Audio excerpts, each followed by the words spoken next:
തൃശൂരിൽ അക്കാദമികൾ സന്ദർശിച്ച സാംസ്കാരിക വകുപ്പ് മന്ത്രി പി സി വിഷ്ണുനാഥ് അക്കാദമികളുടെ പ്രവർത്തനങ്ങൾ കൂടുതൽ ജനകീയമാക്കണമെന്നും അതിനായി സർക്കാരിന്റെ പൂർണ്ണ പിന്തുണ ഉണ്ടാകുമെന്നും മന്ത്രി വ്യക്തമാക്കി. സാഹിത്യ, സംഗീത, നാടക, ലളിതകല അക്കാദമികളിലാണ് മന്ത്രി സന്ദർശനം നടത്തിയത്. വകുപ്പ് മന്ത്രിയായ ശേഷമുള്ള അദ്ദേഹത്തിന്റെ ആദ്യ സന്ദർശനം കൂടിയായിരുന്നു ഇത്. അക്കാദമികളിൽ ജീവനക്കാർ സ്നേഹോഷ്മളമായ സ്വീകരണമാണ് നൽകിയത്.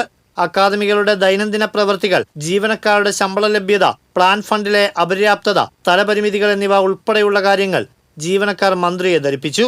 വിഷയങ്ങളിൽ അനുഭാവപൂർവമായ ഇടപെടൽ ഉണ്ടാകുമെന്ന് അദ്ദേഹം ഉറപ്പു നൽകി. അക്കാദമികളുടെ നല്ല നിലയിലുള്ള നടത്തിപ്പിന് വേണ്ടിയിട്ടുള്ള ഭരണസമിതികൾ അധികം വൈകാതെ തന്നെ നിലവിൽ വരും. കൂടുതൽ മെച്ചപ്പെട്ട നിലയിൽ കുറച്ചുകൂടി ജനകീയമായി സാഹിത്യ അക്കാദമി പ്രവർത്തിക്കണം. ജനങ്ങളിലേക്ക് കൂടുതൽ ഇറങ്ങിച്ചെല്ലാൻ കഴിയണം. അക്കാദമികളെ എല്ലാം നല്ല നിലയിൽ പ്രവർത്തിക്കാൻ ആവശ്യമായ ഒരു പിന്തുണ എല്ലാ നിലയിലും സർക്കാരിൻ്റെ ഭാഗത്തുനിന്നുണ്ടാകും. സംഗീത നാടക അക്കാദമിയിലെത്തിയ അദ്ദേഹം Natyagriham, library, guest house, Koothambalam എന്നിവയെല്ലാം നേരിൽ കണ്ട് വിലയിരുത്തി. ഇറ്റ്ഫോക്ക് നടത്തിപ്പിനുള്ള ഫെസ്റ്റിവൽ ഡയറക്ടർ നിയമനം വേഗത്തിലാക്കാമെന്നും കൂത്തമ്പലത്തിന്റെ പുനർനിർമ്മാണം സാധ്യമാക്കി നടത്തിപ്പ് അവകാശം ടൂറിസം വകുപ്പിൽ നിന്ന് സംഗീത നാടക അക്കാദമിക്ക് കൈമാറുന്നതിനുള്ള നടപടികൾ സ്വീകരിക്കുമെന്നും മന്ത്രി വ്യക്തമാക്കി. നിങ്ങളുടേതായ ചില നിർദ്ദേശങ്ങൾ നിങ്ങളുടെ അനുഭവ വെളിച്ചത്തിൽ പറയുകയുണ്ടായി. ശ്രദ്ധിച്ചിട്ടുണ്ടെങ്കിൽ ഗവൺമെന്റ് ശ്രദ്ധ വരേണ്ട കാര്യങ്ങൾ ശ്രദ്ധിക്കാമെന്ന അവസരത്തിൽ ഞാൻ ഉറപ്പു നൽകുകയാണ്.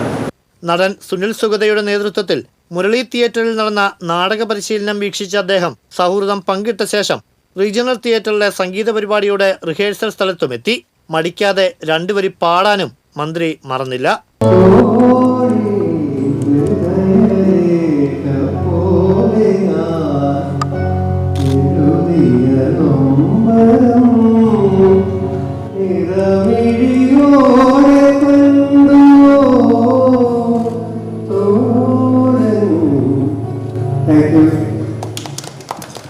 ലളിതകല അക്കാദമിയിലെത്തി ജീവനക്കാരെ കേട്ട മന്ത്രി ആർട്ട് ഗാലറിയും സന്ദർശിച്ചാണ് മടങ്ങിയത്.